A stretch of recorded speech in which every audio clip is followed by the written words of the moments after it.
Hello, everyone. Welcome to Longwoods Breakfast. We are joined today by a wonderful group of people to discuss the new digital world and compassion. As always, I am Matthew Hart, CEO for Longwoods Publishing. I am glad to see, I can't see you, but I still see your names in the registration, and I'm glad to see a number of familiar faces and new ones. As we settle in for our discussion, a few quick housekeeping notes. You are more than welcome to use the chat function, but if you have any questions, please do put them in the Q&A at the bottom of your screen, and this will help to keep things flowing. Also, there are a number of organizations supporting today, so I just wanted to say thank you to Nadia Batara from Healthcare and others from Healthcare Excellence. They're online with us this morning. Palma Petrelli from Philips Canada, Francois Dorlet from Roche Canada, Zanya Kat from Teladoc, and of course, AMS Healthcare. To lead us through today is a longtime friend of Longwoods. We've worked on many projects together, and we continue to support each other in many different ways. If you don't know Will, you should follow him on social media. He's very active on Twitter and LinkedIn.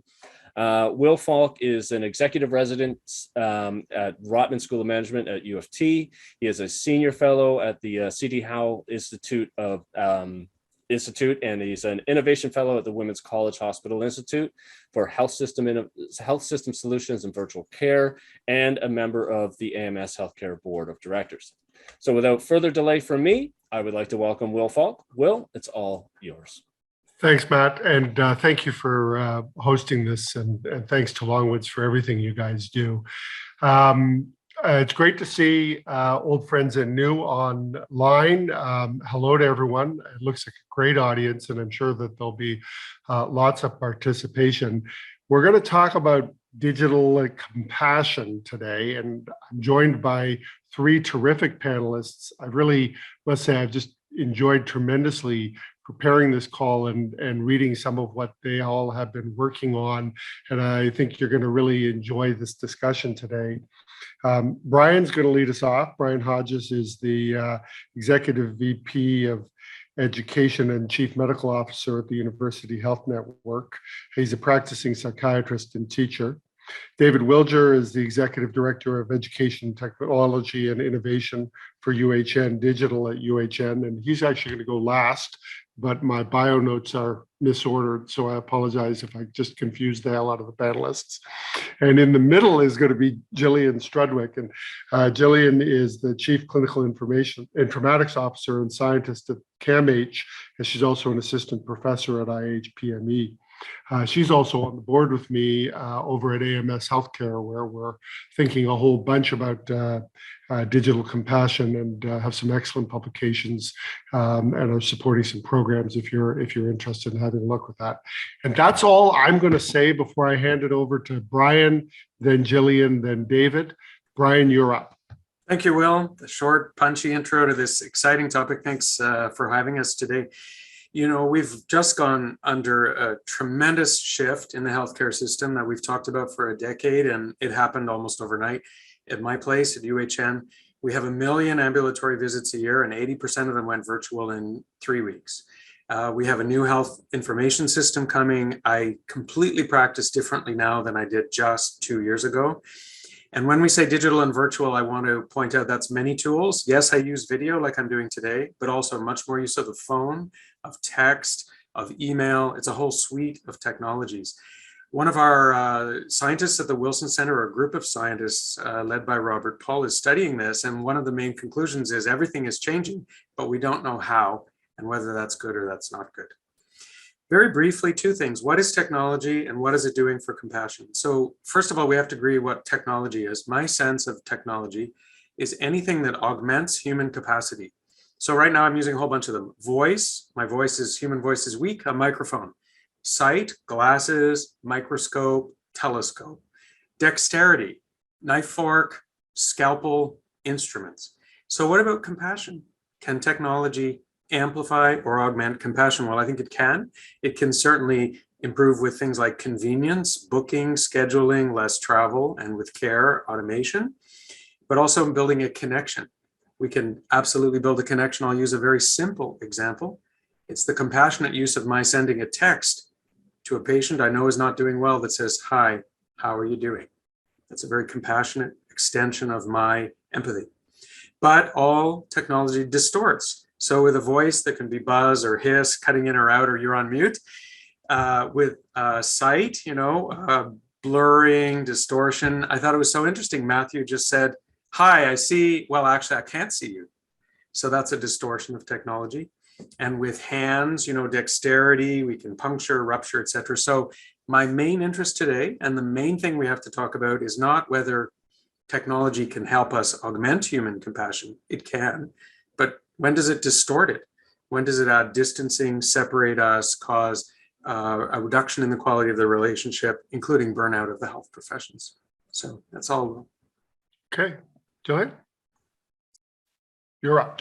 Great, thank you. And so I will build on what Brian has introduced to us all. So I want to speak briefly about why it's so important that technology does not detract or take away from this idea of compassion or compassionate care delivery. And so I'll share with you a brief story. I was at an event a couple of weeks ago, and we had a patient at this event share their experience of their care at my organization, the Center for Addiction and Mental Health. And this individual shared how clinicians made the difference through two things that they did, and I'll explain to those in a moment, as to why she felt that she received excellent care and why she felt that essentially the care she received saved her life. And so the first was that clinicians provided hope to her. They provided hope in the sense that she could recover, that she could improve, that she could walk down this journey with her care providers, with her family. And the second was compassion. So this was the idea that the providers understood, or they attempted to understand where she was coming from, what her journey was all about, and then acted in providing the appropriate assessments and treatments to meet those needs. And so as technology enters more and more into the mental health care environment and in many other environments, we cannot lose this. So we cannot lose hope. We cannot lose compassion. We cannot lose this humanistic aspect of care. So it may come as no surprise that in the past, and when we've had technology implementations in the mental health context, there's often been pushback. Because if you've ever seen a Black Mirror episode, you know that technology is the antithesis to humanity, right? And so when a patient portal was first, the idea of opening up notes, or the patient portal was first introduced within mental health context, there was this outcry, particularly amongst clinicians. This was several years ago, with some prominent articles published that said technology or patient portals are going to ruin therapy.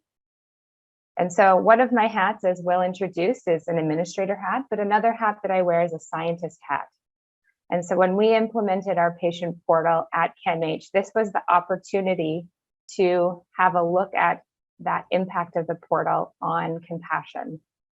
And what I can say is we spoke to patients, we found out what mattered to be measured, things like trust, things like that feeling of compassion, communication with providers, functioning, as well as recovery.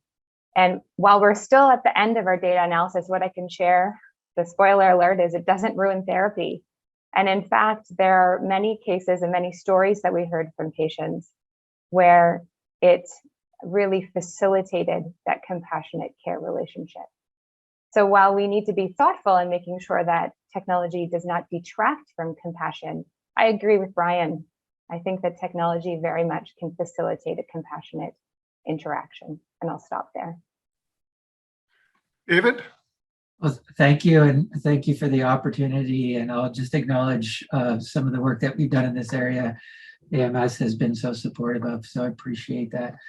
I think I'm going to follow closely on Gillian, and I wanted also to start with a story. And my story is not my own, but it actually comes from the late Kevin Leonard. Some of you may remember Kevin Leonard. He wrote a fantastic book called The Prescription for Patients, where he chronicled his Crohn's disease. And he, in working up that book, used to tell me this story that I wanted to share with you. So Kevin proudly would tell people that he had 22 providers. And one day he had an appointment with one of those providers, but he had to go for an ultrasound first. So he went off to his ultrasound and he was off to see one of his providers afterwards. And so he said, could I have a copy of my report? And the technician, following their professional guidelines, said yes, and printed off the report and folded the piece of paper in half, and then proceeded to surround the entire piece of paper in staples, stapled it shut, and handed it to Kevin. And Kevin looked at him and said, "What am I, hard of opening staples? Why did you do that?" And the person said, "Well, I'm not allowed to give you the report, so I have to staple it."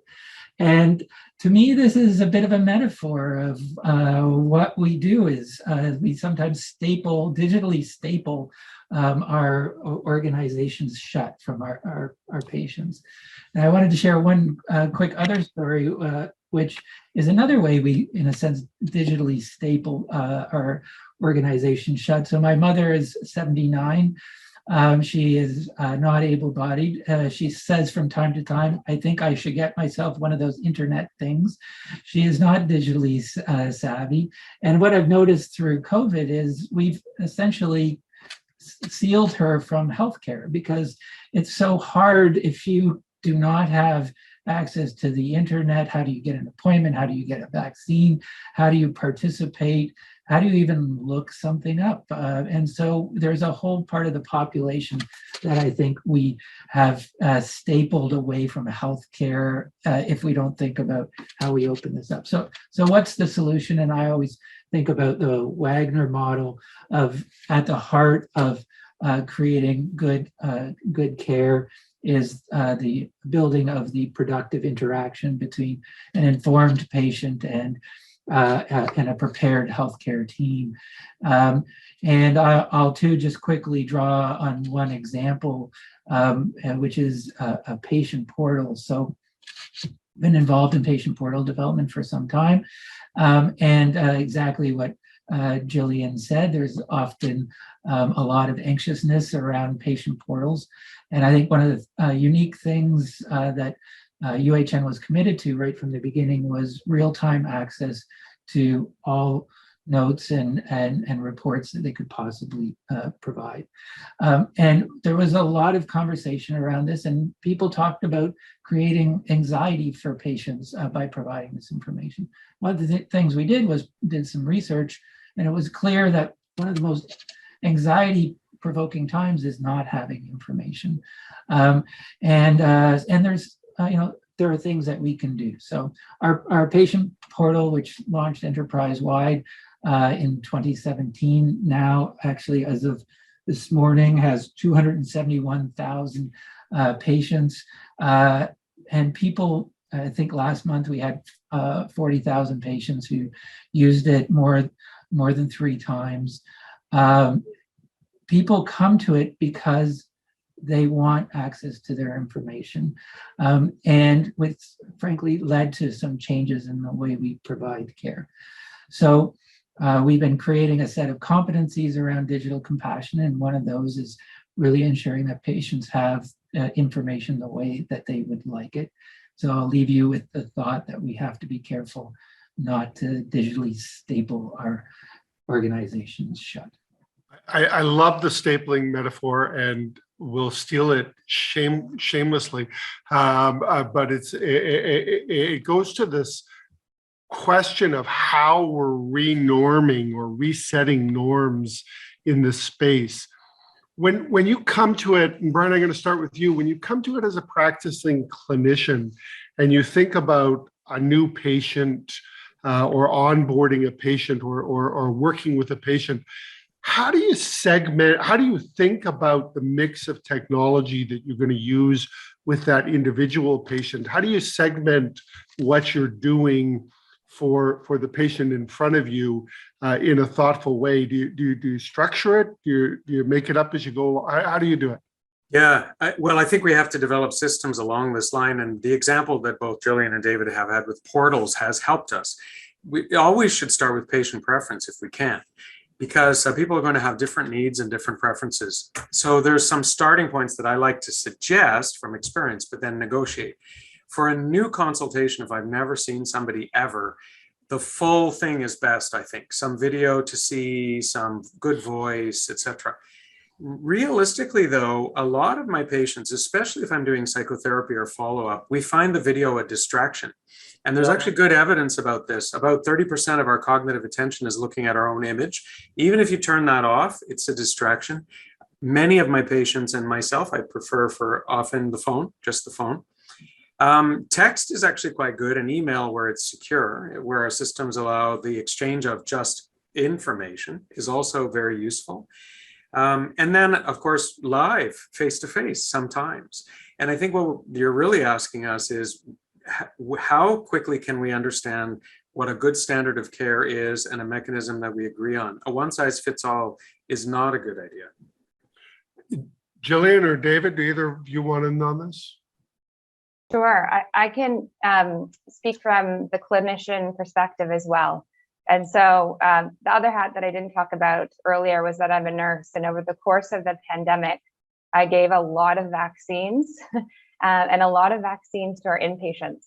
And so I imagine that folks on this call are aware that there's the COVAX system in which you document COVID vaccines for all Ontarians, including our inpatients, which also we have to document on our electronic health record.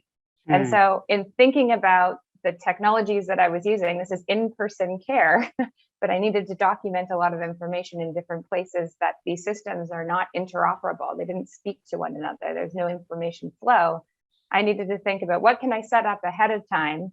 What can I research sort of in the EHR ahead of time, get set up such that my in-person interaction is as smooth as possible, and I'm not spending all of it looking at an iPad.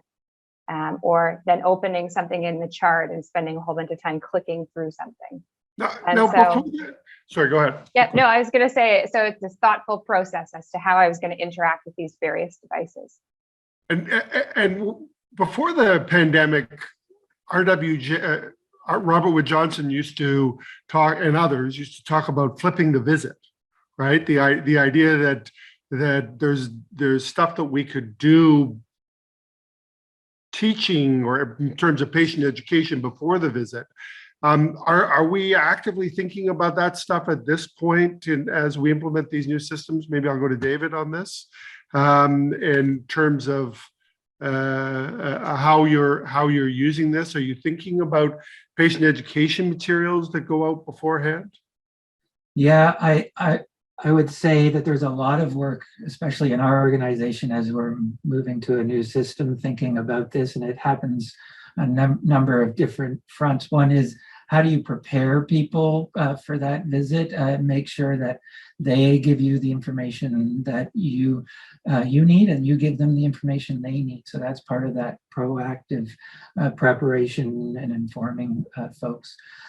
There's the actual information that and the exchange that happens during the appointment, and then the data that you can collect afterwards, like patient-reported experience measures and those sorts of things. I think there's a lot of conversation around what mechanisms and what structures should we have in place for between visits. And I think that's a really important place to pay attention to. Brian talked about the compassionate activity of texting a patient, how are you, how powerful that is. And there's been, a great data published around the influence of that text in terms of getting people to be adherent to their medications and things like that. I think that's a really important point. That the issue, though, of course, is that in a world where visits are visits, doing little things is going to cause someone in the system pain. Either the payer or someone is going to feel. But I agree with you. Like compassion, particularly during COVID, we've all had the experience of people checking up with you, and with elderly relatives, even if they're not technologically literate, the small touch points, either digitally or simply by telephone, is really important. Just a bridge Does anyone have experience with multimodal visits? I'm sorry, Brian, I see you have your hand up. But does anyone have experience with multimodal visits? I've been hearing that there's been a lot of that in pediatric and in elderly care, where some part of the visit's still physical, but then other modes are being used at the same time. Go ahead, Brian. Very quickly, well, I was going to comment provocatively that some of your problems of the little texting thing would go away if we paid for bundled care or integrated care and pathways of care. Then I think we wouldn't have to worry about that because it would just be part of good care. But yes, the integrated multimodal assessment is used in geriatrics, for example, where, for example, in long-term care, and I had this experience with my own parents, where there's multiple steps of an assessment that includes a consultation with family over video, for example, plus an in-person assessment of someone in the room, in this case, a nurse practitioner doing an examination and a physician at a distance. It was a little bit cumbersome in the beginning, but I think it was actually quite effective. It avoided a great deal of travel. It still had the necessary parts, and it gets away from this sort of controversial issue that, well, you know, let's just do virtual, but never mind the physical exam or the interpersonal. I think that's actually a mistake to go too far so that we just have 100% virtual. And did you have other items you wanted to cover, Brian? Or okay, because I think that this question, though, you know, I have this on the fee schedule. I have this mind that somewhere there's like this group of gnomes or people who are trying to figure out how much everything's worth on a per visit basis, and they're kind of slowly going crazy as technology turns everything into electrons. And I'm hearing stories about people who do phone calls but then switch to video at the end so they can pick the extra 15% up at the end of the thing, which, you know, it's just a human response. Well, this is a disaster if we go down the American model and we price each roll of toilet paper and each, you know, fork and spoon in every activity. We have to have integrated and bundled care where the models of payment pay for a whole episode of care. Okay, so who's going to stand up and say that, though, Brian? Because that isn't necessarily what's come out of where we're going. Go ahead, David. Well, I wasn't going to necessarily stand up, but I will say that in these multimodal visits, one of the really important things where we've gotten better, but we still have a lot of work to do, is in making sure the data flows and making sure that, you know, if people are receiving care outside of, you know, their neighborhood, that we're thoughtful of this. And I'll give you a quick example.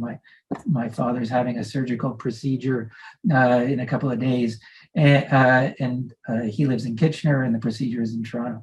And there's been a fantastic approach to multimodal care, trying to minimize visits. But, you know, in our COVID world, he needed a PCR test. So they said, well, you have to drive down to Toronto to get a PCR test 2 days before. And we said, why? Like, that doesn't make much sense. And he said, well, we can't guarantee the data will get there in time. And if you want your procedure, you have to come down and drive, you know, down. You've driven down the 401 recently, you know that's not an easy adventure. And so structurally, as we think about these things, you know, as if we're going to design it in a compassionate way, data actually is really important. And I just want to make sure that we spend some time talking about the data flow. Well, okay, so let's go there. I'm going to check, actually. Gillian, did you want in on any of this before I go to data? Go to data. I'm ready for data. So you're all about the data. Actually, I do want to come back, though, to patient segmentation, but I'm going to come back to it later. I want to talk about young patients later, but on data, let's go there. So is it time? Are we going to make some broad commitments on data availability? David, you wanted to talk about it, so talk about it. Well, I think it's essential, and we're starting to have conversation about AI-driven care, and I think, you know, there's room for the conversation around compassion and AI. If we're going to do it right, we need to have access to not only the whole patient story, but we need to have access to a lot of data, and we know that in data collection, sometimes we leave out very vulnerable population, and so we'll design very uncompassionate care if we don't pay attention to this data. So is it time, Gillian, I'm going to go to you on this. Is it time to make a a firm commitment that patients can have their records? So I think patients have had the right to receive and have access to the records through a very cumbersome process. And when we asked folks here, did you know you had that right? At least half of them in the survey that we did said, no, we didn't know we could access them. Now, having it electronically is just greasing the wheels on that, right?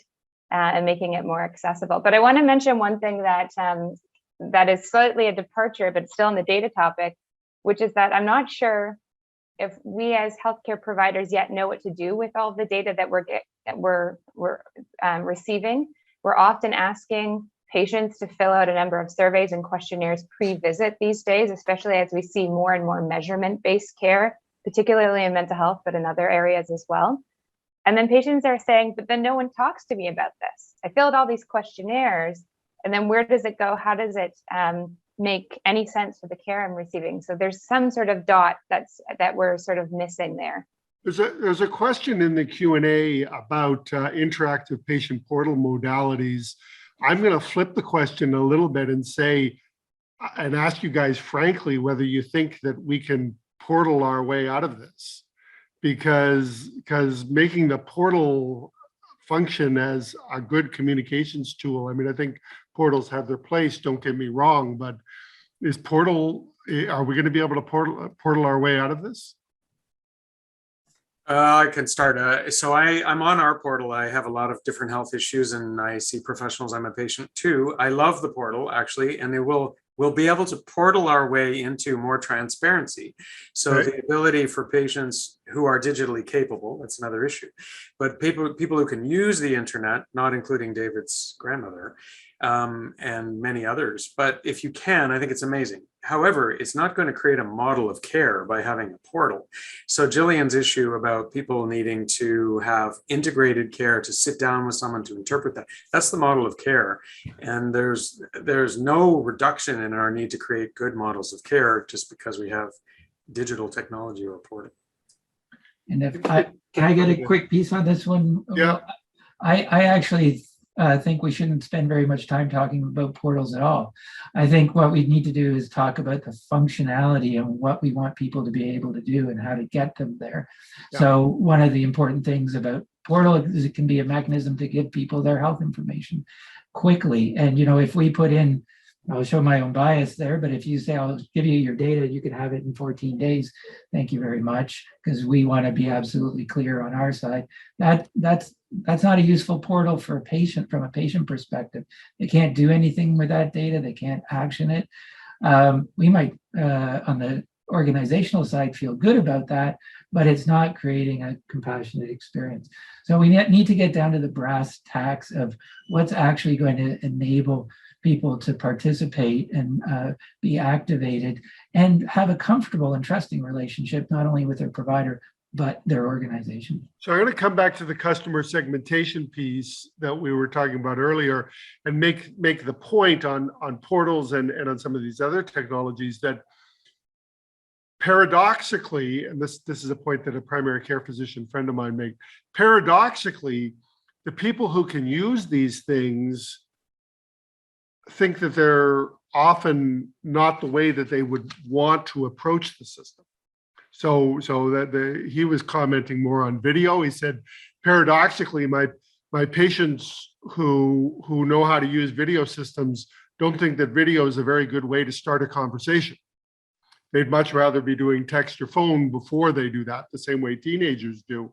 And so I want to come, and I'm going to make a joke first and then go to the younger segment. And Gillian, I'm coming to you on this, but you know, digital compassion, I was telling friends I was doing this, and they of course said, "Oh, you mean Tinder?" And we got into this long conversation about what compassion and digital compassion means. And actually, they made some significant and sophisticated points about the fact that a lot of relationships, not just clinical relationships, but a lot of clinical relationships actually have been started during COVID virtually. And that we now have this question of, now, you know, one of the young people I was talking with is with a girlfriend of 2.5 years who he met on Tinder. So they're biased. But how do we start relationships with the younger population, and particularly in mental health? How do you keep in contact with people on a day-to-day basis when you're dealing with those populations? Okay, so I think there's a whole bunch there, but I can say that I met my husband in an online way as well. So maybe I'm in this side of things that is thinking that that there is some utility here to developing compassionate relationships. It's interesting. We have a group of we have a fairly large youth care area and program at ChemAge. And in speaking with folks in this area, they mentioned folks aren't, the folks they see are not particularly interested in using video, texting maybe, but seeing people in person from time to time is actually quite interesting for these individuals, which might be opposite to what we would think when you see people on their phones all the time, thinking, well, that must be the way that folks would want to connect. And I know David's done some research amongst in the youth mental health space and perhaps has some ideas about that as well. But in terms of keeping in touch with people, we've explored all sorts of things, including having suites on site, which seems kind of funny to have digital suites on site where someone would come to ChemAge on site to do some sort of digital interaction with a provider that might be off site. But being able to provide some interesting ways for people to connect digitally. Right. So this is a real thing, but let's not get carried away with it. So I think it touches on one aspect only of quality, that's accessibility. And there's no question I've been able to access patients more than ever. Gillian, you met your husband online, but I bet your relationship is really in person now, probably, and not online. And so, the people that I treat that form relationships online and don't take them offline and into the real world sometimes really struggle. The teens that are depressed, but their friends, their 107 Twitter friends or Facebook friends are not real friends. So I think it helps us with the accessibility piece, not so much more than that. The other thing is I'm careful about the generational assumptions. I know some people in their 60s, 70s that are amazing online and really like it. And I know kids, there's a question in the comment about a young person who has anxiety online. And I think there's lots of young people that really don't like the virtual environment. So I think we have to just watch the generation. So let me back it up again and say customer segmentation. That's the first question I asked. Okay, so you've got a patient coming in, it's a new relationship. How do you formally organize this so that you're meeting let's just say the quadruple aim? Like, how do you do cost-effective, quality, accessible care for the patient in front of you? And go ahead, David. So one of the points I want to make is digital compassion, when we think about it, happens, at the individual, organizational, and community level. And one of the things we need to think about is how we deal with this from an organizational perspective. Yep. And there are principles that are being developed around what should an organization do. And one of the things is, first of all, make a commitment that this is actually going to be a priority issue.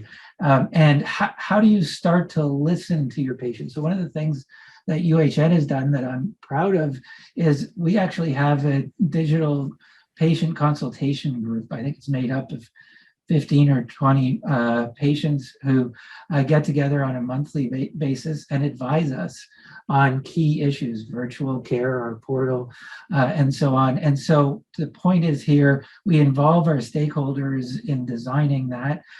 We need to do the same with our clinicians. And so co-creating that experience as much as possible and really listening to what is critical, what is important.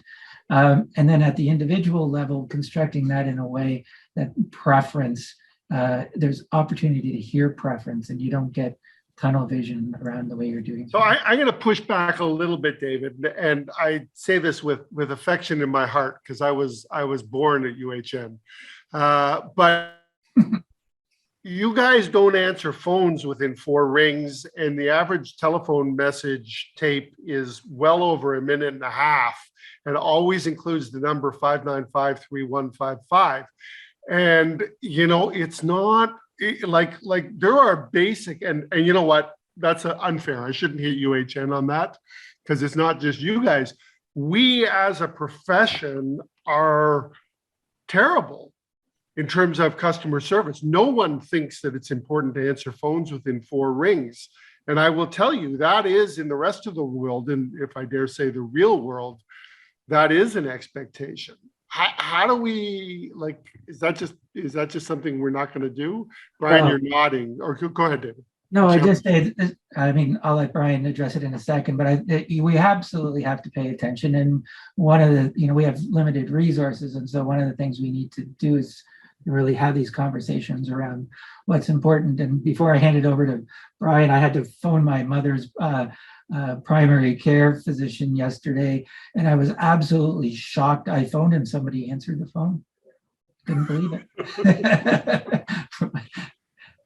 That is encouraging, though. And you know what? In fairness, I have noticed on my, I'm part of a large FHT, and I've noticed that they have really got their act together on the phone side, and done a much better job. Brian, you wanted to? Yeah, quickly, just 2 quick points. So we have to be clear what we're talking about. So one is channels of communication. My feeling, there's too many channels of communication now. There's too many ways to access. And if we're not going to use the phone, we should just disconnect it. I think what we should do is be clear how you access and when. We do have some integrated pathways where there's one number to call. You're given it at discharge. You call, there's any problem, there's a navigator. We do know how to do it, but I think we need to promote those. The other thing is, I don't think people know how to use the technologies well either. I just took a course with BBC Newsreader on how to properly do video. For example, Will, I'm not looking at you right now, except I'm looking at your picture. And she pointed out, if you want to make eye contact, this is not eye contact. This is eye contact with you. And if we care about the way we use the way of interacting, we have to learn how to do voice, how to use video properly, how to use the telephone properly, how to use text properly. And that's all development. I have to ask the question in the chat, which is well said. Underneath all of this are these systems. You guys are, I don't know. Anyway, somewhere from some Midwestern state, each of your institutions has purchased a wonderful electronic medical record. Bob Wachter from UCSF wrote a great book on this. Do doctors really all hate the underlying technology? And how are we going to make systems that were first coded in the 60s, 70s, and 80s sing and dance and do all the things you guys are talking about? Gillian, I was going to you anyways. Go ahead. So we did a survey last year to ask essentially physicians, but also nurses and other health disciplines, how satisfied are you with our system? We've had a HIM stage 7 EHR for a number of years now, so it's not new. And what we expected, based on Atul Gawande's article of why doctors hate their computers, was to receive a whole bunch of complaints. And we did receive some complaints, but actually the data was better than we expected. Well, that's incredible. So there was a lot of efficiencies, a lot of more accurate information. You could read the information. So these are the kinds of things that were shared. And this is with one particular kind of technology. Now we have a whole list. I think we have something like 50 plus requests to change aspects of the health record system that we're running through and trying to prioritize, which is a huge challenge. So that's where we're going. How do we make this more efficient, and how do we actually get the pebbles out of the shoes, that we call them, the little annoyances in using these systems? So, and that's a Cerner HIMSS level 7 question. Correct. Yeah. And by the way, is there a HIMSS level 8, or do we just stop? We just stop right now. Okay, good. Well, and that's it. Check, that's done. Good. But we should be developing that, right? Is that the digital compassion layer, right? Well, and what does level 8, 9, 10? I mean, I would have thought that HIMSS would be like the iPhone, and we should be at HIMSS level 13 now. Probably someone's thinking about that. David, you're smiling and you want in? Go ahead. Where are you on your HIMSS levels? I'm not sure. Okay, I don't what really I- need to go down that rabbit hole. Sorry. Well, I see my boss online, so I'm that. But I will say this, that these systems are just tools. What we need to do is pay attention to the intersection of the care, how we're preparing people to use the tools, and how the tools function. And I do think that we've often forgotten about the fact that we actually have to go through a process of helping people through this process. Education and training is so important. And we did a scoping review a couple of years ago looking at large electronic health records, and we thought there'll be lots of literature there. We found 17 papers related to best practices in education in an industry that spends, I don't know, billions of dollars on these systems, and we don't have enough evidence on how to do this appropriately. And it's not just providers, it's patients too. So we have to pay attention to all aspects of this and not just expect people are going to wake up one day and say, I know how to use these tools, it's fine. And I didn't do justice to the question in the chat because the questioner also made the important point that with the HHR, the Health Human Resources challenges and the wellness challenges that we are all living with in 2022, that there's a whole nother dimension here, right? I mean, I dare say, 20 years ago when we used to think about technology coming in, we thought about it as saving costs. I don't think anyone's worried about job loss anymore. I think people are just worried about keeping up with where we're going. Brian, you want in? Go ahead. Yeah, Eric Toppel's book on AI talks about the gift of time. The entire book is predicated on the last chapter that says this will be amazing for everyone because we'll get all this time back and then we'll be able to do all these humanitarian things. Well, that won't be true if the main indicator is efficiency and time pressure, and we just say, let's see twice as many people or as faster. There's also a chat question about this. I mean, I think what's really critical here is the triple, quadruple, quintuple aims. We need to have metrics for all of them. So if we're going to put compassion here, we're going to have some outcome metrics that are beside efficiency and cost and saving and accessibility and everything else, or it won't be measured and then it won't be valued. And Anne O'Riordan has said self-reflection is also a valuable tool as well. I'm going to broaden it just a bit, Anne's question just a bit, or Anne's non-question just a bit, and say patient role in self-care, DIY, and how that helps on the HHR issue and wellness. Any thoughts? I can start by saying it's so hard to navigate right now. So if you want to, if you have a condition, if you have something that let's just say you want cognitive behavioral therapy, or if you want to do that's an extreme of one end, but mindfulness is another example. And you want to look for an app to support that. Good luck. There are some great ones out there. There are some crappy ones out there as well. And it's not always intuitive for folks to know what they can actually choose from. So figuring out how we manage this maze of what to select in the first place, I think is something that is a big challenge. Right. Yeah, I sat on a panel with someone from Canadian Standards Association. It was about AI and the fact that it's an unregulated space. And to Gillian's point, there's going to be some really scary apps that have databases made with, like the terrible story of the dermatology app that was created with white people only, that is this kind of thing. And David and Gillian both alluded to this.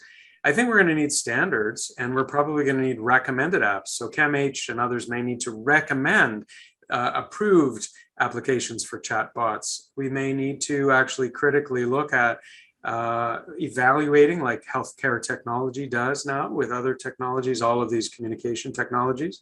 And one of the problems of the big EMRs is a monopoly. I'm going to say it, probably unpopular, but it's a lot easier to improve market when you have actual competitiveness. Yeah. So, when there's only one provider and that's your only choice, it's a bit of a challenge. I'm just going to say #apps formulary. Check it out. And thank you all, my thanks, and I'm going to just hand it right back over to Matt here. But you've been great as panelists and really appreciate it. You're obviously muted. a very passionate subject and a wonderful conversation. I thoroughly enjoyed it, and I can see from the interaction from the audience that they also enjoyed it. Obviously, we have much more to cover. I will again remind everybody, this is a group who's on social media, and you should follow them, and feel free to reach out and continue the conversation. Other than that, everybody have a wonderful day, and we'll talk soon. Bye-bye.